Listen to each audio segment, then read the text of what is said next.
सियावर रामचंद्र की जय सिया राम। उत्तर प्रदेश की राज्यपाल आनंदीबेन पटेल,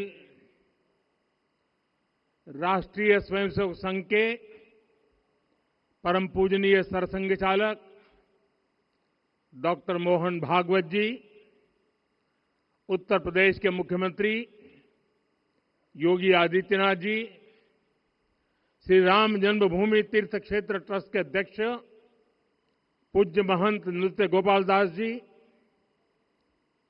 पूज्य संत समाज,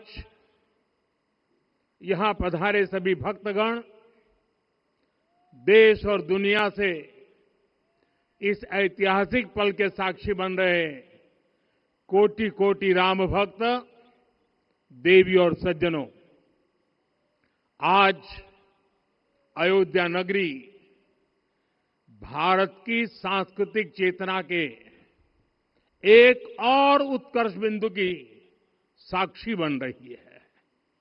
आज संपूर्ण भारत, संपूर्ण विश्व राममय है।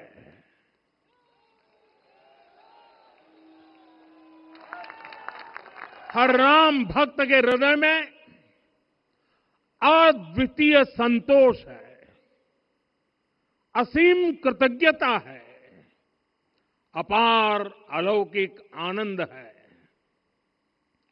सदियों के घाव भर रहे हैं,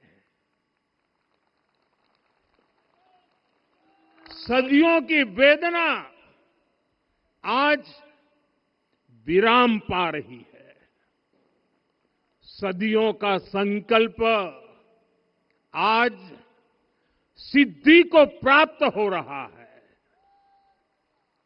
आज उस यज्ञ की पूर्णाहुति है जिसकी अग्नि 500 वर्ष तक प्रज्वलित रही। जो यज्ञ एक पल भी आस्था से डिगा नहीं, एक पल भी विश्वास से टूटा नहीं।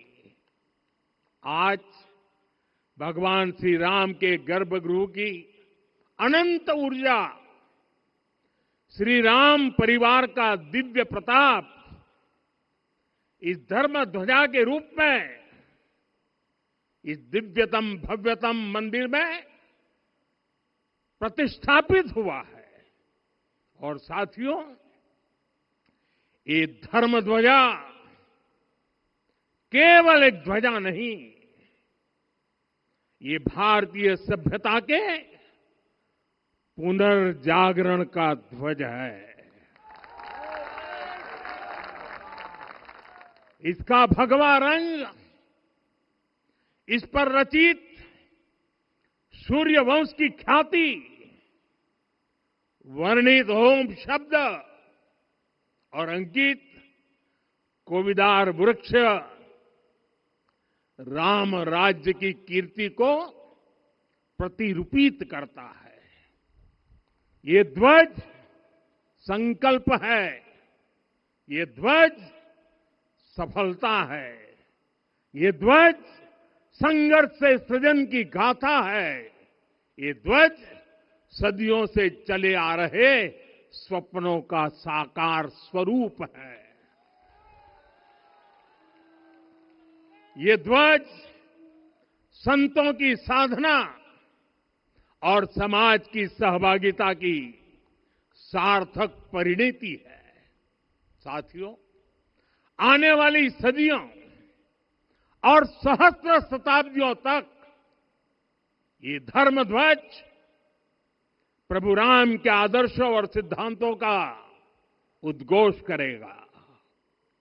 ये धर्म ध्वज आह्वान करेगा, सत्यमेव जयते नानृतम, यानी जीत सत्य की ही होती है, असत्य की नहीं। ये धर्म ध्वज उद्घोष करेगा, सत्यम एक पदम ब्रह्म सत्य धर्म प्रतिष्ठित, अर्थात सत्य ही ब्रह्म का स्वरूप है, सत्य में ही धर्म स्थापित है। ये धर्म ध्वज प्रेरणा बनेगा, प्राण जाए पर वचन न जाहि, अर्थात जो कहा जाए वही किया जाए। ये धर्म ध्वज संदेश देगा, कर्म प्रधान विश्व रची राखा, अर्थात विश्व में कर्म और कर्तव्य की प्रधानता हो। ये धर्म ध्वज कामना करेगा, बैर न विग्रह आस न त्रासा, सुखमय ताही सदा सब आशा, यानी भेदभाव, पीड़ा परेशानी से मुक्ति, समाज में शांति और सुख हो। ये धर्म ध्वज हमें संकल्पित करेगा, नहीं दरिद्र को दुखी न दीना, यानी हम ऐसा समाज बनाएं जहां गरीबी न हो, कोई दुखी या लाचार न हो।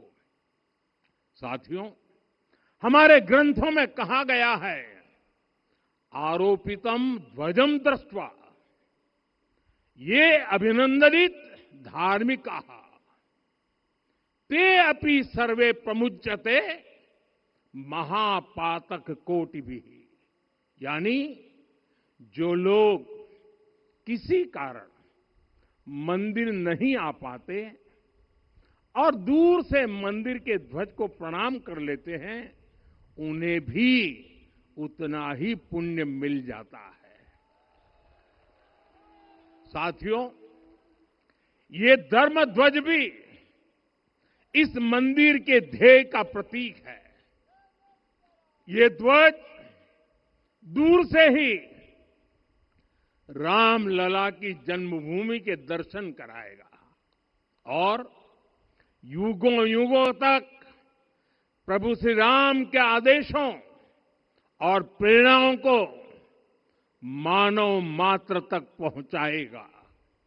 साथियों, मैं संपूर्ण विश्व के करोड़ों राम भक्तों को इस अविस्मरणीय क्षण की, इस अद्वितीय अवसर की हार्दिक शुभकामनाएं देता हूं। मैं आज उन सभी भक्तों को भी प्रणाम करता हूं, हर उस दानवीर का भी आभार व्यक्त करता हूं जिसने राम मंदिर निर्माण के लिए अपना सहयोग दिया।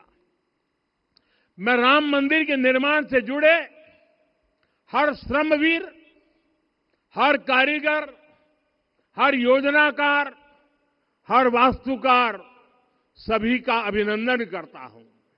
साथियों, अयोध्या वह भूमि है जहां आदर्श आचरण में बदलते हैं। यही वह नगरी है जहां श्री श्री राम ने अपना जीवन पथ शुरू किया था।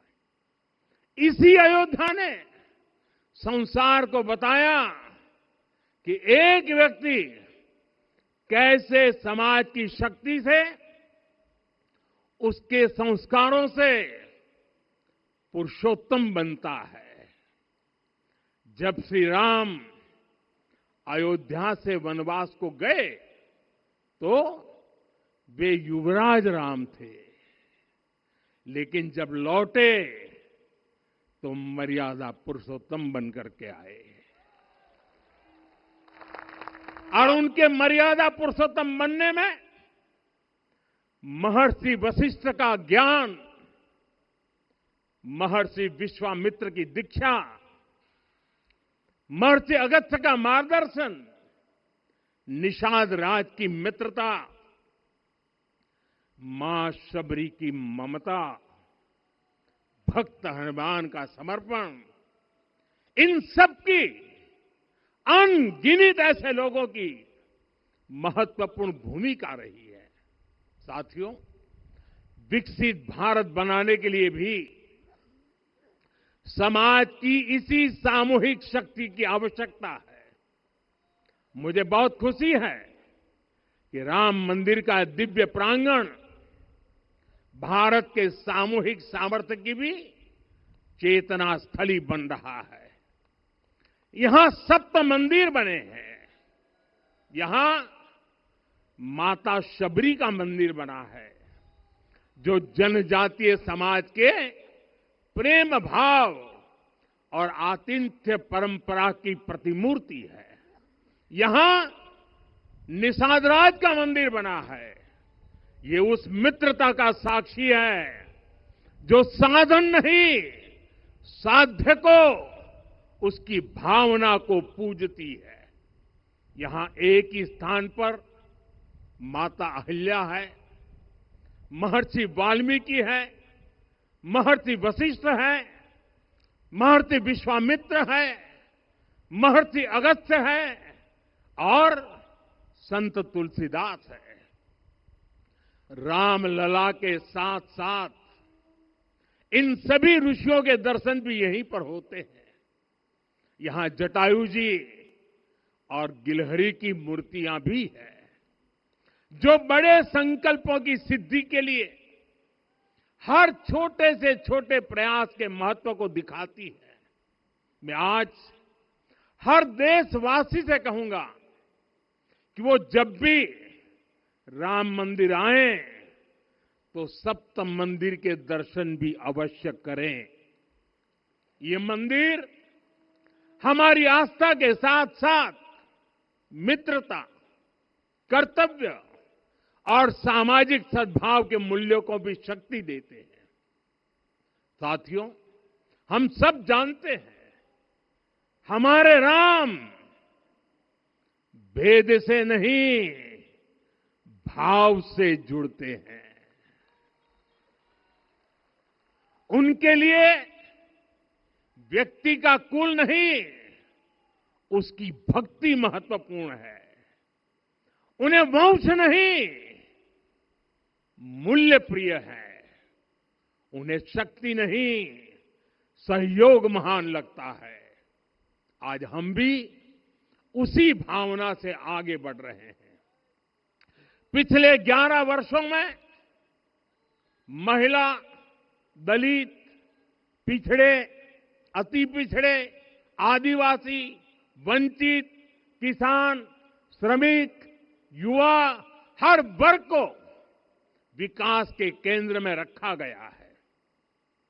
जब देश का हर व्यक्ति, हर वर्ग, हर क्षेत्र सशक्त होगा, तब संकल्प की सिद्धि में सबका प्रयास लगेगा।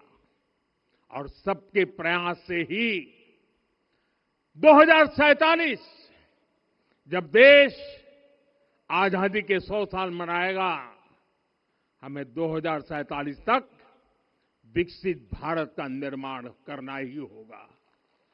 साथियों, रामलला की प्राण प्रतिष्ठा के ऐतिहासिक अवसर पर मैंने राम से राष्ट्र के संकल्प की चर्चा की थी। मैंने कहा था कि हमें आने वाले 1000 वर्षों के लिए भारत की नींव मजबूत करनी है।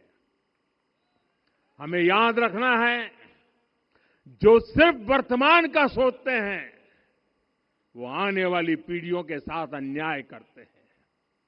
हमें वर्तमान के साथ साथ भावी पीढ़ियों के बारे में भी सोचना है, क्योंकि हम जब नहीं थे ये देश तब भी था, जब हम नहीं रहेंगे ये देश तब भी रहेगा।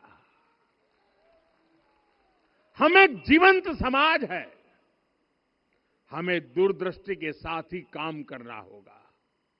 हमें आने वाले दशकों, आने वाली सदियों को ध्यान में रखना ही होगा। और साथियों, इसके लिए भी हमें प्रभु राम से सीखना होगा। हमें उनके व्यक्तित्व को समझना होगा। हमें उनके व्यवहार को आत्मसात करना होगा। हमें याद रखना होगा, राम यानी आदर्श, राम यानी मर्यादा, राम यानी जीवन का सर्वोच्च चरित्र, राम यानी सत्य और पराक्रम का संगम। दिव्य गुणे शक्र समो रामः सत्य पराक्रमः। राम यानी धर्म पथ पर चलने वाला व्यक्तित्व। रामः सत्पुरुषो लोके सत्यः सत्यपरायणः। राम यानी जनता के सुख को सर्वोपरि रखना, प्रजा सुखत्वे चंद्रस्य। राम यानी धर्म और क्षमा का दरिया। वसुधाया क्षमा गुणे है। राम यानी ज्ञान और विवेक की पराकाष्ठा। बुद्धया बृहस्पते तुल्य।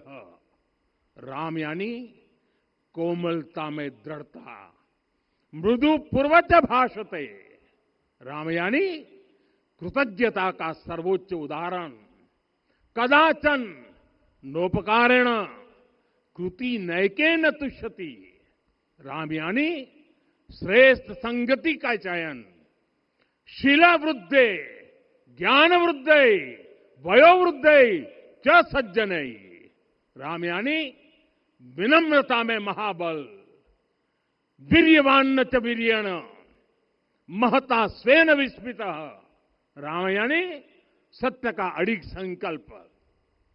न च अनुत्र कथो विद्वान। राम यानी जागरूक, अनुशासित और निष्कपट मन। निस्तिंद्र अपम्रत च स्वदोष परदोषवित। साथियों, राम सिर्फ एक व्यक्ति नहीं, राम एक मूल्य है, एक मर्यादा है, एक दिशा है। अगर भारत को साल 2047 तक विकसित बनाना है, अगर समाज को सामर्थ्यवान बनाना है, तो हमें अपने भीतर राम को जगाना होगा। हमें अपने भीतर के राम की प्राण प्रतिष्ठा करनी होगी। और इस संकल्प के लिए आज से बेहतर दिन और क्या हो सकता है। साथियों, 25 नवंबर का यह ऐतिहासिक दिन अपनी विरासत पर गर्व का एक और अद्भुत क्षण लेकर आया है। इसकी वजह है धर्म ध्वजा पर अंकित कोविदार वृक्ष। ये कोविदार वृक्ष इस बात का उदाहरण है कि जब हम अपनी जड़ों से कट जाते हैं तो हमारा वैभव इतिहास के पन्नों में दब जाता है। साथियों, जब भरत अपनी सेना के साथ चित्रकूट पहुंचे तो लक्ष्मण ने दूर से ही अयोध्या की सेना को पहचान लिया। ये कैसे हुआ, इसका वर्णन वाल्मीकि जी ने किया है। और वाल्मीकि जी ने क्या वर्णन किया है? उन्होंने कहा है, विराजित उद्गत स्कंधम कोविदार ध्वज रथे। लक्ष्मण कहते हैं, राम, सामने जो तेजस्वी प्रकाश में विशाल वृक्ष जैसा ध्वज दिखाई दे रहा है, वही अयोध्या की सेना का ध्वज है। उस पर कोविदार का शुभ चिन्ह अंकित है। साथियों, आज जब राम मंदिर के प्रांगण में कोविदार फिर से प्रतिष्ठित हो रहा है, यह केवल एक वृक्ष की वापसी नहीं है, यह हमारी स्मृति की वापसी है, हमारी अस्मिता का पुनर्जागरण है, हमारी स्वाभिमानी सभ्यता का पुनः उद्घोष है। कोविदार वृक्ष हमें याद दिलाता है कि जब हम अपनी पहचान भूलते हैं तो हम स्वयं को खो देते हैं, और जब पहचान लौटती है तो राष्ट्र का आत्मविश्वास भी लौट आता है। और इसलिए मैं कहता हूं, देश को आगे बढ़ना है तो अपनी विरासत पर गर्व करना होगा। साथियों, अपनी विरासत पर गर्व के साथ साथ एक और बात भी महत्वपूर्ण है, और वो है गुलामी की मानसिकता से पूरी तरह मुक्ति। आज से 190 साल पहले 190 साल पहले साल 1835 में 1835 में मैकाले नाम के एक अंग्रेज ने भारत को अपनी जड़ों से उखाड़ने के बीज बोए थे। मैकाले ने भारत में मानसिक गुलामी की नींव रखी थी। 10 साल बाद यानी 2035 में उस अपवित्र घटना को 200 वर्ष पूरे हो रहे हैं। कुछ दिन पहले मैंने एक कार्यक्रम में आग्रह किया था कि हमें आने वाले 10 वर्षों तक उस 10 वर्षों का लक्ष्य लेकर चलना है कि भारत को गुलामी की मानसिकता से मुक्त करके रहेंगे। साथियों, सबसे बड़ा दुर्भाग्य यह है कि मैकाले ने जो कुछ सोचा था उसका प्रभाव कहीं व्यापक हुआ। हमें आजादी मिली, लेकिन हीन भावना से मुक्ति नहीं मिली। हमारे यहां एक विकार आ गया कि विदेश की हर चीज, हर व्यवस्था अच्छी है और जो हमारी अपनी चीजें हैं उनमें खोट ही खोट है। साथियों, गुलामी की यही मानसिकता है जिसने लगातार यह स्थापित किया। हमने विदेशों से लोकतंत्र लिया। कहा गया कि हमारा संविधान भी विदेश से प्रेरित है, जबकि सच ये है कि भारत लोकतंत्र की जननी है, मदर ऑफ डेमोक्रेसी है। लोकतंत्र हमारे डीएनए में है। साथियों, अगर आप तमिलनाडु जाएंगे तो तमिलनाडु के उत्तरी हिस्से में उत्तीर मेरूर गांव है। वहां हजारों वर्ष पहले का एक शिलालेख है। उसमें बताया गया है कि उस कालखंड में भी कैसे लोकतांत्रिक तरीके से शासन व्यवस्था चलती थी, लोग कैसे सरकार चुनते थे। लेकिन हमारे यहां तो मैग्ना कार्टा की प्रशंसा का ही चलन रहा। हमारे यहां भगवान बसवन्ना, उनके अनुभव मंटपा की जानकारी भी सीमित रखी गई। अनुभव मंटपा यानी जहां सामाजिक, धार्मिक और आर्थिक विषयों पर सार्वजनिक बहस होती थी, जहां सामूहिक सहमति से निर्णय लिए जाते थे। लेकिन गुलामी की मानसिकता के कारण इस भारत की कितनी ही पीढ़ियों को इस जानकारी से भी वंचित रखा गया।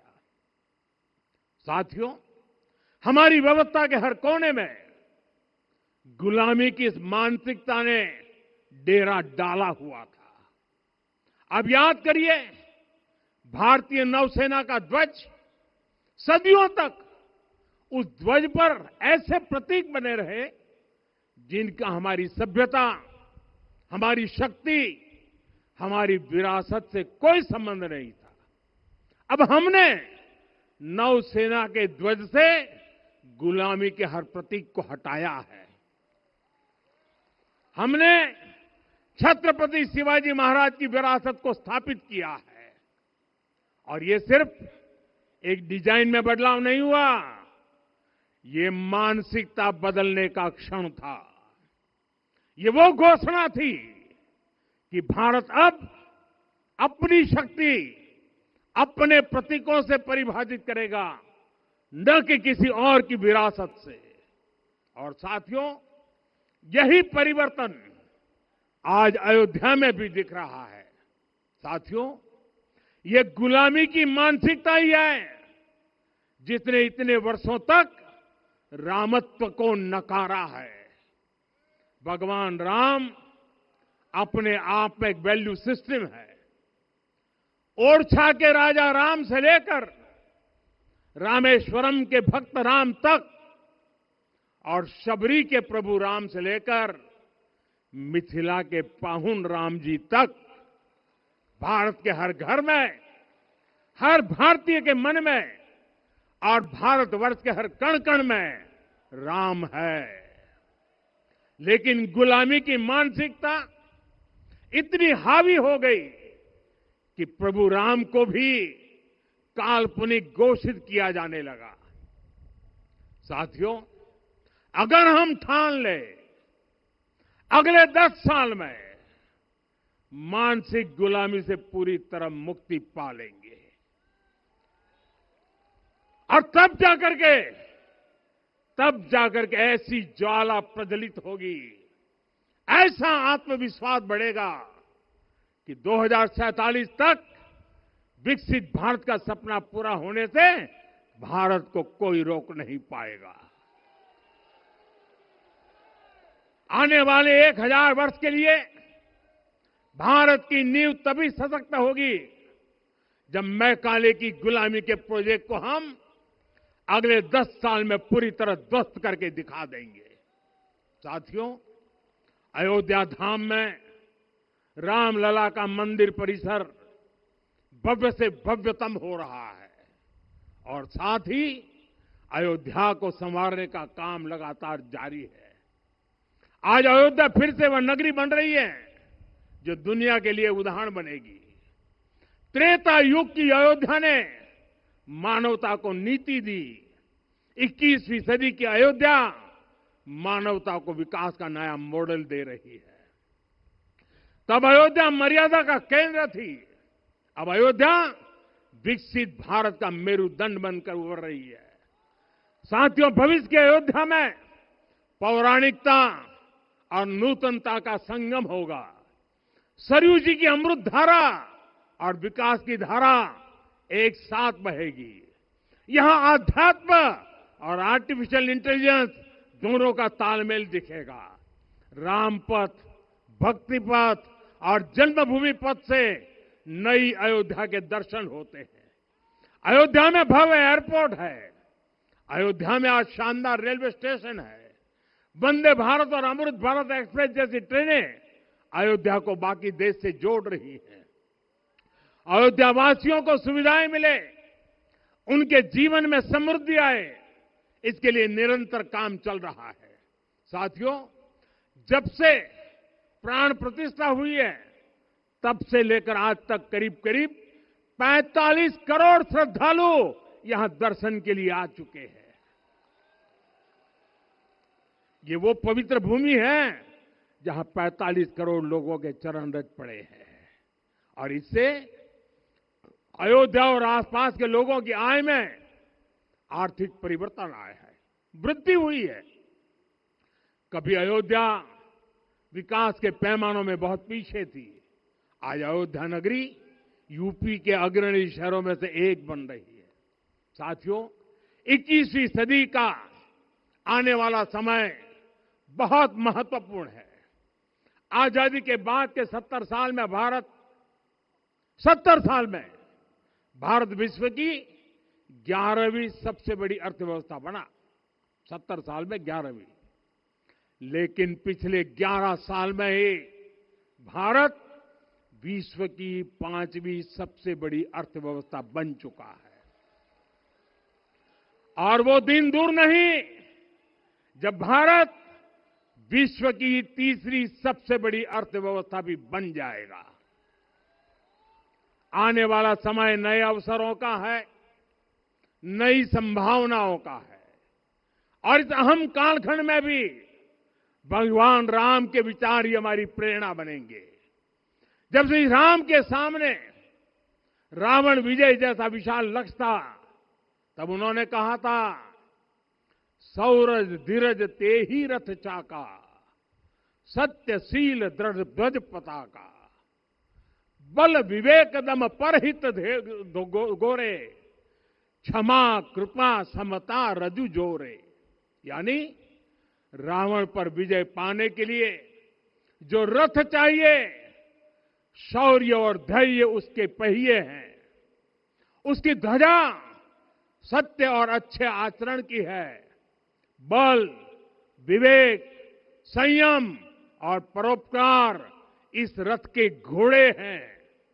लगाम के रूप में क्षमा, दया और समता है, जो रथ को सही दिशा में रखते हैं। साथियों, विकसित भारत की यात्रा को गति देने के लिए ऐसा ही रथ चाहिए, ऐसा रथ जिसके पहिए शौर्य और धैर्य हो, यानी चुनौतियों से टकराने का साहस भी हो और परिणाम आने तक दृढ़ता से डटे रहने का धैर्य भी हो। ऐसा रथ जिसकी ध्वजा सत्य और सर्वोच्च आचरण हो, यानी नीति, नियत और नैतिकता से समझौता कभी न हो। ऐसा रथ जिसके घोड़े बल, विवेक, संयम और परोपकार हो, यानी शक्ति भी हो, बुद्धि भी हो, अनुशासन भी हो और दूसरों के हित का भाव भी हो। ऐसा रथ जिसकी लगाम क्षमा, करुणा और संभाव हो, यानी जहां सफलता का अहंकार नहीं और असफलता में भी दूसरों के प्रति सम्मान बना रहे। और इसलिए मैं आदरपूर्वक कहता हूं, ये पल कंधे से कंधा मिलाने का है, ये पल गति बढ़ाने का है। हमें वो भारत बनाना है जो राम राज्य से प्रेरित हो, और ये तभी संभव है जब स्वयं हित से पहले देश हित होगा, जब राष्ट्रहित सर्वोपरि रहेगा। एक बार फिर आप सभी को बहुत बहुत शुभकामनाएं देता हूं। जय सिया राम, जय सिया राम, जय सिया राम। माननीय प्रधानमंत्री जी, सरसंघ चालक जी अब यहां से विदा लेंगे। आप सब बंधु खड़े होकर उनके आगमन पर अपनी कृतज्ञता व्यक्त कर सकते हैं।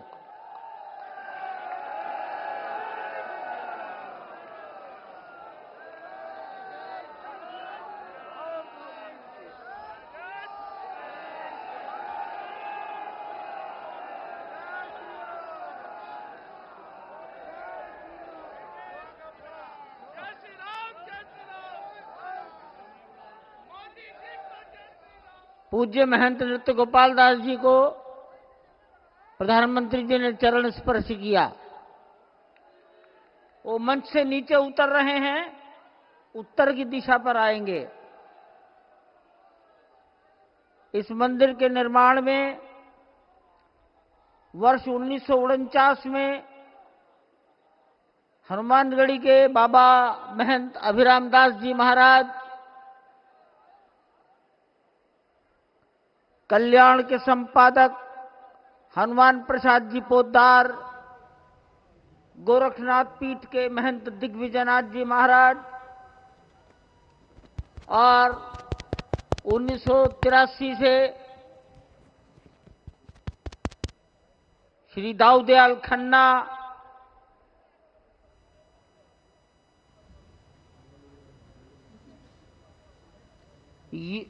यो महंत अवेद्यनाथ जी महाराज, परमहंस रामचंद्र दास जी महाराज,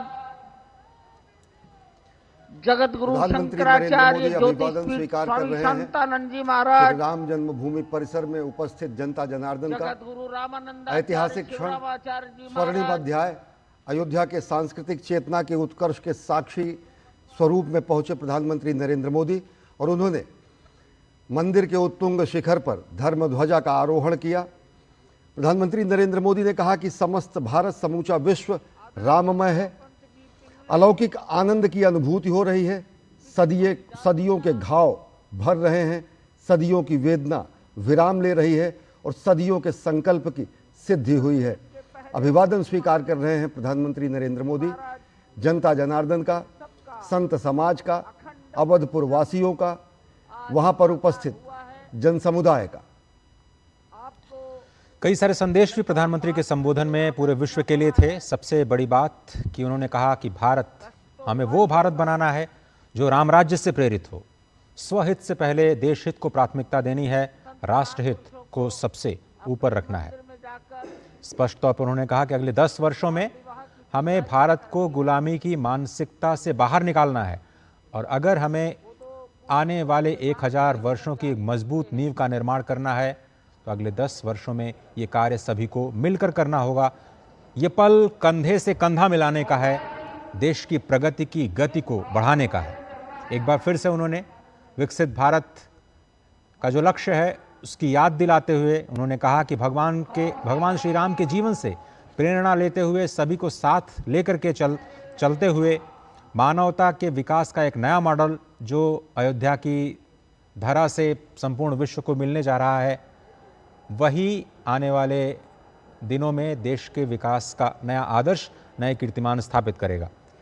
प्रधानमंत्री नरेंद्र मोदी ने कहा कि पूरी दुनिया को संदेश यहां से जाता है, कर्म प्रधान विश्व करी राखा। पूरी दुनिया से इस धर्म ध्वजा यह संदेश देती है कि नहीं दरिद्र कोई दुखी नहीं ना।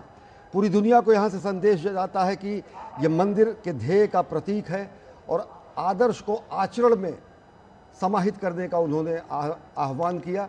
उन्होंने आह्वान किया विकसित भारत के लक्ष्य को हासिल करने का, और विकसित भारत के लक्ष्य को हासिल करने के लिए जो मूल मंत्र उन्होंने दिया, जो विजय रथ जनता जनार्दन के लिए बनाने के लिए उन्होंने कहा, तो उन्होंने कहा कि सौरज धीरज जहि रथ चाका, सत्यशील दृढ़ ध्वजा पताका, बल विवेक दम परहित घोरे, क्षमा कृपा समता रज जोरे।